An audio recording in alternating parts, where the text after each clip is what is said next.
club, c'est la Tribu 64 à Naï, dans le 64.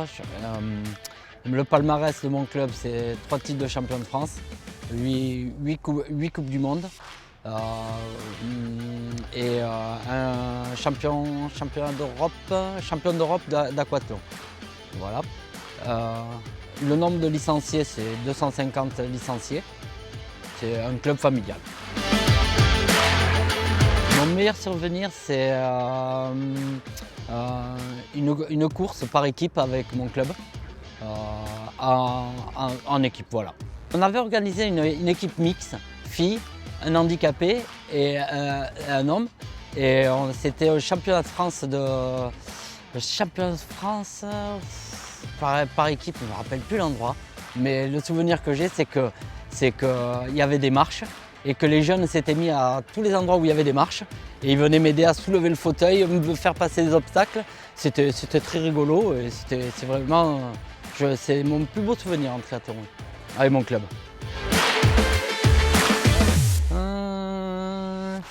Non, je suis assez solitaire quand même. Je suis assez solitaire de ce côté-là. C'est un passage dans la vie, je dirais. Et ainsi de suite. Et après, les choses continuent après. Oui, je garde toujours des contacts, bien sûr. Hein. Mais c'est vrai que c'est un passage dans la vie. C'est les gens qui passent dans ma vie. Et qui ont marqué ma vie aussi, sportivement. Oui, mon premier coach est marquant. Mon premier coach est Pierre Baude. C'est avec lui que j'ai démarré le paratriathlon. Et c'est Pierre Baude. A marqué ma vie. C'est lui qui m'a fait démarrer en triathlon. Et qui a cru en moi surtout. C'est l'ex-président du club de Naï, c'est le premier club que j'ai fait et j'y suis encore fidèle depuis 7 ans. C'est le président actuel, encore. Il m'a ouvert les portes de son club, c'était l'un des premiers, quand j'ai cherché un club, en tant que paratriathlète, quand j'ai cherché un club, au départ, il y a 7 ans, ça démarrait à peine et les gens étaient un peu...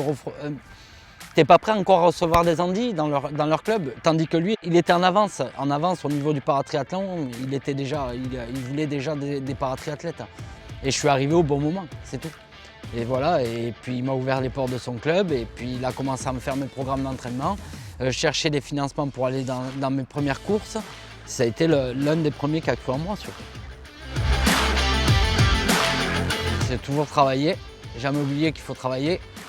Parce que dès qu'on arrête de s'entraîner ou qu'on arrête de travailler, des fois on s'oublie dans ce sport. C'est un sport qui demande beaucoup de travail et de sacrifices. C'est mon premier championnat du monde à Londres. Mon anecdote, c'est le premier championnat du monde à Londres où je me sentais prêt et fort. Je suis arrivé en paratriathlon, c'était ma première course internationale. Où on est parti dans le départ se donne dans l'eau bien sûr et on nage et puis je m'aperçois que quand je sors il n'y a plus aucun fauteuil qui est dehors, ce qui fait que je suis sorti dernier de l'eau et ça m'avait boosté pour la suite aussi. Une anecdote sur l'entraînement. J'étais en train de rouler et je faisais du fractionné à vélo, en handbike et il y a un monsieur à vélo qui était dans ma roue. Et au bout d'un moment, il a craqué. C'était quelqu'un qui avait l'air de rouler. Il a craqué. Et au bout d'un moment, quand j'étais sur la récup, il me rattrape, il me dit « Waouh, ça roule fort, mais quand on a un vélo électrique, c'est normal. Hein. » Puis là, je me regarde, je lui dis « Mais non, c'est pas un vélo électrique, c'est avec les bras. »« Ouais, mais c'est puissant et puis vous êtes abrité du vent. » Je dis « Ouais, mais ça reste quand même des bras par rapport à des jambes. » Mais c'est vrai que les gens, quand je les double ou quoi que ce soit, ils sont surpris, ils pensent que vraiment c'est un vélo électrique. Ma première compétition, c'est les championnats de France à Besançon. Ah, c'était impressionnant parce que c'était la première fois que j'allais faire une course. Je n'avais pas trop nagé et je suis arrivé au championnat de France à Besançon. Et ce jour-là, il y avait tellement de courant dans la rivière qu'on n'a pas nagé et que ça s'est transformé en duathlon. Duathlon, ouais. Ça s'est transformé en duathlon, ce qui fait que c'était course à pied, vélo, course à pied. Et j'ai été champion de France sans sérieusement savoir nager.